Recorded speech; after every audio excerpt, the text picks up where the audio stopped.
जुन्नर तालुक्यातील पिंपळवंडी गट हा अधिक सगळ्यात चर्चेचा गट. या गटामध्ये शिवसेनेची उमेदवारी कोणाला मिळणार, या गटामध्ये राष्ट्रवादीची उमेदवारी कोणाला मिळणार, मंगेश काकडे राष्ट्रवादीत जाणार का शिवसेनेत येणार की मशालीच्या चिन्हावर उभे राहणार, याची चर्चा अगदी उमेदवारी अर्ज भरण्याच्या शेवटच्या दिवसापर्यंत होती. मंगेश अण्णा काकडे राष्ट्रवादीच्या नेत्यांशी डायलॉगमध्ये होते. मंगेश अण्णा काकडे या निवडणुकीमध्ये शिवसेनेच्या संपर्कामध्ये होते. या निवडणुकीमध्ये मंगेश अण्णा काकडे मशालीच्या चिन्हावर उभे राहणार अशी पण चर्चा होती.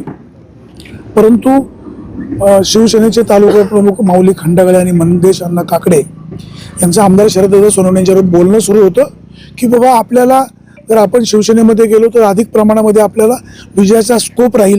परंतु मंगेश काकडे यांना शिवसेनेमध्ये घेण्यामध्ये निष्ठावंत कार्यकर्त्यांचा विरोध होता, प्रामुख्याने मयूर पवार यांचा.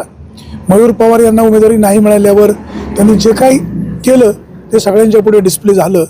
परंतु मयूर पवार यांचं बंड थंड करण्यामध्ये आमदार शरददादा सोनवणे यशस्वी झाले.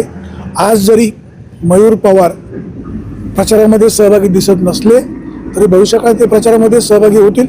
आपण पिंपळवंडी गणामध्ये बरोबर गणच ना, जयसिंगराव पोटे या गणातले उमेदवार आहे, होतकरू आहे. सर्वसामान्य जनतेबद्दल त्यांना प्रचंड आदर आहे. याच पिंपरी पेंढारा गावामध्ये बिबट्याच्या समस्येवरून शरददादा सोनवणे उपोषणाला बसले होते.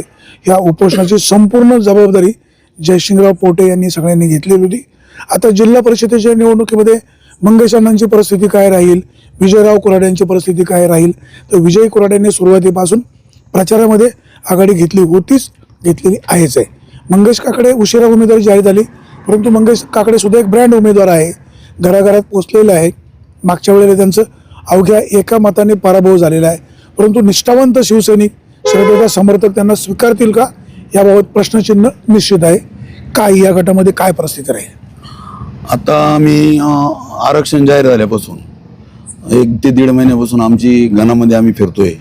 तर आमच्या असं दृष्टी झालं का जरी मंगेश अण्णांनी शिवसेनेची उमेदवारी नव्हती घेतली तरी प्रत्येक माणसाच्या तोंडातून मंगेश अण्णा हे नाव येत होतं.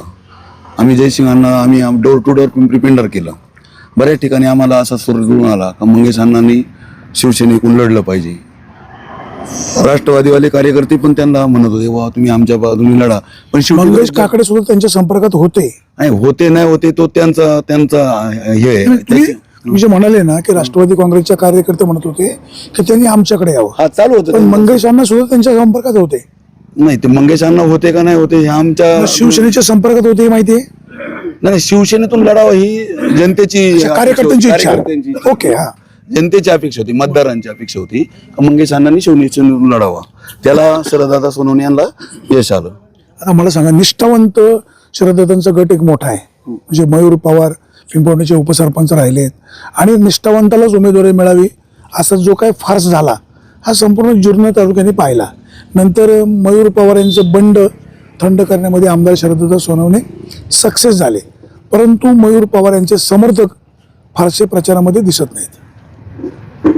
आता शेवटी मयूर पवारचे जे समर्थक आहे त्यांची इच्छा होती बा मयूर भाऊंनी इलेक्शन लढलं पाहिजे.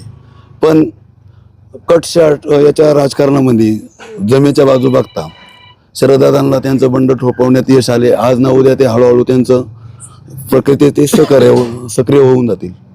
विजय कुराडे राष्ट्रवादी काँग्रेसचे उमेदवार आहेत, उच्च शिक्षित आहेत, कायद्याचं ज्ञान आहे.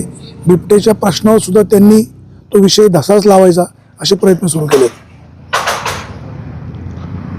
विजय कुराडे सुशिक्षित उमेदवार आहे याच्याबद्दल काही दुमत नाही. पण आता बिबट्याचे प्रश्न हे शरददादा आमदार आहेत, त्यांनी तिथं ऑलरेडी मंत्रालयामध्ये आपल्या त्यांच्या विधान भवनामध्ये त्यांचे भरपूर असे प्रश्न मांडलेले आहेत. नागपूरच्या आता हिवाळी अधिवेशनात त्यांनी हे केलेलं आहे, त्याच्यावरती पूर्ण काम चालू आहे. आता रिझल्ट कधी? रिझल्ट थोडी लगेच भेटतो साहेब. विधानसभेच्या अगोदर ते म्हणाले होते एक तर बिबट्या राहील नाही तर मी राहील, बिबट मुक्त करणारच. लोकांना भावनिक केलं, लोकांनी निवडून दिलं. पण आता त्यांनी ज्यांची ते प्रक्रिया चालू आहे त्याच्यामध्ये पहिला नंबर आता तो बिबट्या शेड्यूल 2 मध्ये त्यांनी आणलेला आहे. हे केंद्रीय गव्हर्नमेंटचं काम आहे. शेड्यूल 2 नंबर मध्ये बिबट्या आलेला आहे. असं माझ्या ऐकण्यात आलेलं आहे. शिरूर 2 मध्ये बिबटे आलेले आहेत. शरददादा म्हणाले जुन्नर तालुक्यातील सगळे बिबटे पकडणार आणि ते 1000 मेल 1000 फिमेल वेगवेगळे ठेवणार आणि शासनाला मी 3 महिन्याचा अल्टिमेटम दिलेला आहे. जर शासनाने तसं केलं नाही तर मी आमदारकीचा राजीनामा देणार. हा, त्याच्यावर प्रक्रिया चालू आहे ना साहेब, अजून त्याचे 3 महिने पूर्ण नाही झाले ना. 3 महिन्यात जर ते उभे राहिलं नाही तर राजीनामा दिला पाहिजे. नाही, राजीनामा देणार नाही. त्याच्यावरती ते काम करतात, त्याच्यावरती ते बोलणार. आता निवडणुकीचं वातावरण झाल्यामुळं आता ते काम सध्या आता थंडावलेलं आहे आचारसंहितेमुळं. आता त्या निवडणुकीचा वन खात्याने बिबट्यांना बंदिस्त करण्याचा स्ट्रक्चर उभं करण्याचा निवडणुकीचा काहीच संबंध नाही. नाही, त्याच्यावरती पण ते कोणतंही काम किंवा कोणताही निर्णय घ्यायला थोडा वेळ लागतोच. शरददादा सोनवणे बिबटमुक्त तालुका करतील. 100% होणार. जय शिवराय. तुम्हाला निवडणुकीमध्ये विजयासाठी खूप खूप शुभेच्छा. एक हाडाचा समाजसेवेचा तुमचा वसा राहिलेला आहे. कसा माहोल आहे, प्रतिसाद कसा मिळतो? आमच्या या पिंपवंडी पिंपरी चिंचवड गणामध्ये आमचे जे सहकारी आहे हे प्रचारात सक्रिय आहेत आणि मी दररोज संध्याकाळी त्यांचे अपडेट घेतो. मी स्वतः गेली 2 महिने 2.5 महिने लोकांच्या संपर्कात म्हणजे डोर टू डोर जाऊन प्रचार करत आहे. लोकांकडून मताचा आशीर्वाद जोगवा मागत आहे. मला माझ्या सहकाऱ्यांच्या सांगण्यानुसार आणि माझ्या वैयक्तिक वातावरणातून अतिशय चांगल्या प्रकारचं वातावरण दोन्हीही म्हणजे मंगेश अण्णा काकडे आणि मला या मतदारसंघात 100% आहे. आता तुमच्या गावामध्ये राष्ट्रवादी काँग्रेसच्या विचारसरणीचे सुद्धा अनेक कार्यकर्ते आहेत, अनेक मतदार आहे. गावचा उमेदवार तुम्हाला मिळाले म्हणून एक गट्ट मतदान होईल. विषय असा आहे, मी खात्रीने सांगतो की माझ्या गावाचा मला पूर्ण अभिमान आहे. वैयक्तिक माझी एक थीम आहे गावात काम करताना, म्हणजे अनेक वर्षापासून आहे माझा गाव माझा अभिमान. माझ्या ग्रुपवरती जे जे सोशल वर्क चालतं किंवा सामाजिक कामं पडतात तर पहिलं आमचं ब्रीद आहे वैयक्तिक आमच्या ग्रुपचं, आमच्या गावचं, माझा गाव माझा अभिमान. आणि मी खात्रीने सांगतो साहेब की माझं गाव 100% 101% माझ्यासोबत आहे, आमच्यासोबत आहे. याचं कारण आहे की 2005 साली या मतदारसंघाचा आळा पिंपवंडी मतदारसंघामध्ये शिवसेनेने उमेदवार दिले नव्हते काही कारणास्तव. त्यावेळेस आदरणीय शरदरावजी लेंडे साहेब या ठिकाणी जिल्हा परिषद लढीत होते आणि आदरणीय सुरेखाताई वेठेकर ह्या राष्ट्रवादी काँग्रेस पक्षाच्या वतीने पंचायत समिती लढत होता. त्यावेळेस आमच्या संपूर्ण शिवसेना पक्षाने तन मन आणि धनाने त्यांचा चहासुद्धा न पिता त्यांचं पूर्ण प्रामाणिकपणे काम केलं. याचे साक्षीदार हे गाव आहे, हा मतदारसंघ आहे. या युती आघाड्या या काल झाल्यात 2 वर्षात, 2.5 वर्षात, 5 वर्षात.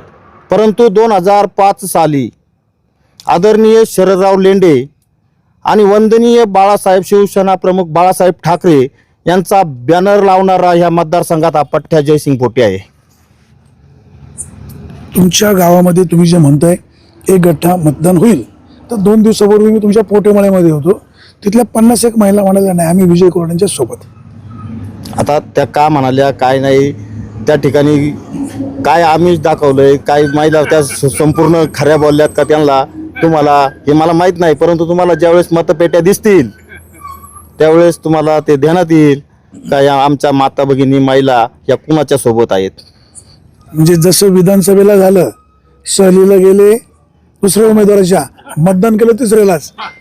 हे आता मी नाही सांगू शकत असं, परंतु तुम्हाला मतपेटीतूनच दिसेल ते. काय कोणाची हवा?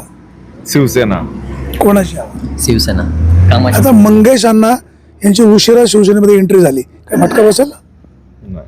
नाही. कशामुळे नाही? मंगेश अण्णांना खरं तर जो त्यांचा समाजामध्ये जो त्यांचं काम करण्याची जी पद्धत आहे ती खूप वर्षापूर्वीची आहे. मंगेश अण्णांचा जो समाजाशी जो टच आहे तो पूर्वीपासून राहिलेला आहे. म्हणजे मंगेश अण्णांनी जे कामाच्या रूपातून त्यांचा जो ठसा उमटवलेला आहे त्याच्यामुळे त्यांना फारसा काही फरक पडणार नाही. संचालक साहेब, आता तुम्ही या सगळ्या प्रक्रियेमध्ये होते. मयूर पवार यांच्या माघारीचं नाट्य कसं घडलं, काय घडलं, आपण सगळ्यांनी पाहिलं. थोडं पुढे या. काय परिस्थिती राहील या गटामध्ये? शिवसेनेची परिस्थिती कशी राहील, ते निष्ठावंत शिवसैनिक होते, मयूर पवारांचे समर्थक, ते सक्रिय होतील का त्यांचा पाठिंबा विजय कोराड्यांना छुपा मिळेल? ते सक्रिय झालेलेच आहेत साहेब, बरेचसे सक्रिय झालेले आहेत. आता काही बनासारखं थोडंसं झालं अवघड जातं, पण हे सगळे जे शिवसैनिक आहेत ते दादांचा शब्द प्रमाण मानणारे आहेत. दादांनी एकदा सांगितल्यानंतर ते सक्रिय होतील. माघारीच्या वेळेला बी आपली चर्चा झाली. मी तुम्हालाही सांगितलं होतं की काही झालं तरी कोणताही शिवसैनिक आणि कार्यकर्ता दादांच्या पुढे जाणार नाही, आणि त्याप्रमाणे तुम्ही ते अनुभवलेलं आहे. आणि ते थोड्या दिवसामध्ये नक्कीच मयूर पवारांसहित सगळे जे कार्यकर्ते आहेत ते तुम्हाला सक्रिय झालेले दिसतील, कारण एवढ्याही कार्यकर्त्यांचं दादांवर अतीव प्रेम आहे आणि दादांचं सुद्धा त्या संपूर्ण कार्यकर्त्यांवर प्रेम आहे. मयूर पवार यांना उमेदवारी मिळत नाही असं समजल्यावर त्यांनी अपक्ष फॉर्म दाखल केला. पिंपळवंडी गावामध्ये मळगंगेच्या मंदिरात बैठक घेतली. मळगंगेला साक्ष ठेवून शपथ घेऊन सांगितलं की हा मयूर पवार उभा राहणार आणि विजय होणारच. नाही, त्यात त्यांचं काही चूक नाही. त्यांना तसा कार्यकर्त्यांचा पाठिंबा होता. त्यामुळं त्यांनी जे काही बोललं चाललं किंवा कार्यकर्त्यांचा उत्साह पाहता त्यांचं काही चुकीचं नाही. कोणताही कार्यकर्त्याला अपेक्षा असती आपल्याला तिकीट मिळावं, आपण निवडून येणार, ही प्रत्येकाला सांगते. परंतु आता ह्या तालुक्याचे आमदार आदरणीय शरददादा सोनवणे यांचा घरचा मतदारसंघ, त्याच्यामुळं त्यांना तालुक्यात लक्ष द्यायला पाहिजे. आपल्या मतदारसंघात कोणताही दगाफटका नको म्हणून दादांनी सर्व कौल घेऊन त्याप्रमाणे निर्णय केलेला आहे. आणि तोच मुद्दा मयूर पवारांना सुद्धा दादांनी समजून सांगितला. कारण ज्या वेळेला 2009 साली दादांना तिकीट असताना दादा ज्या वेळेला फॉर्म भरायला जुन्नरला गेले त्याचे आम्ही साक्षीदार आहोत. आणि आयत्या वेळेला त्यावेळेला हे आला फॅक्स आणि तो दादांचं तिकीट कॅन्सल झालं.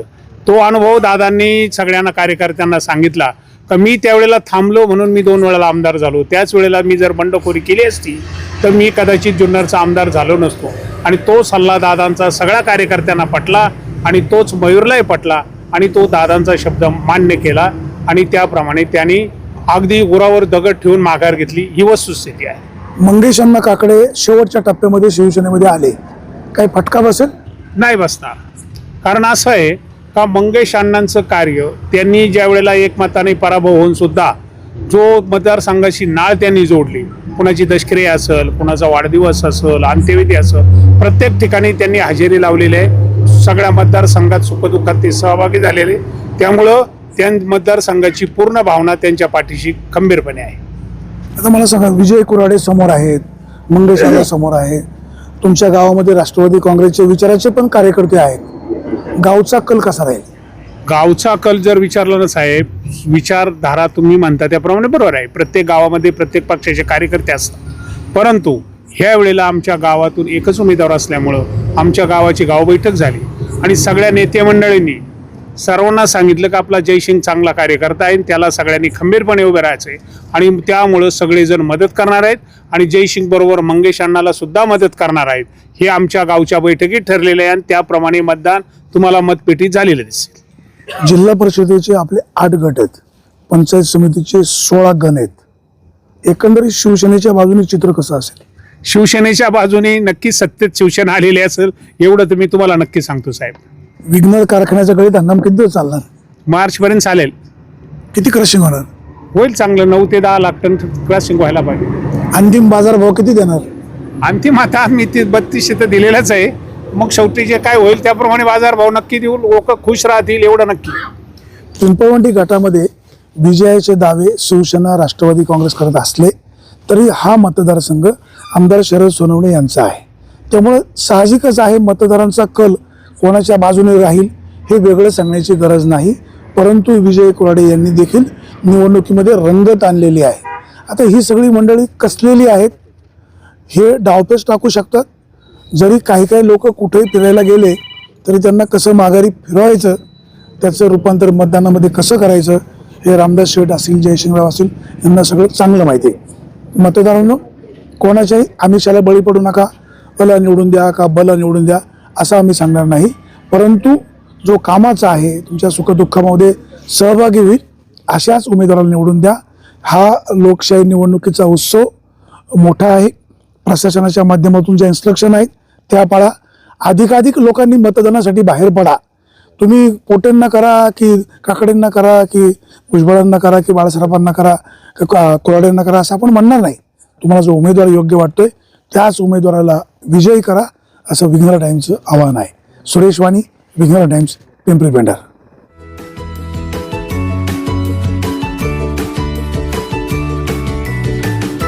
बातम्या शेतीच्या, बातम्या मातीच्या, बातम्या अन्यायाच्या, गुन्हेगारीच्या,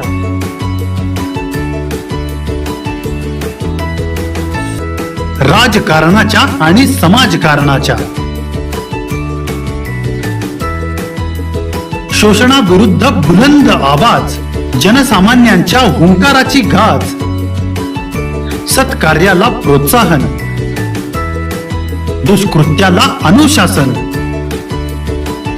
निर्भीड, निस्पृह, सडेतोड, बेधडक आणि रोखटोक म्हणजेच विघ्नहर टाइम्स. शोध बातमीचा, ध्यास सत्याचा. आपलं चॅनल, आपली बातमी. सबस्क्राईब तर कराच, पण बेल आयकॉनवर क्लिक करायलाही विसरू नका.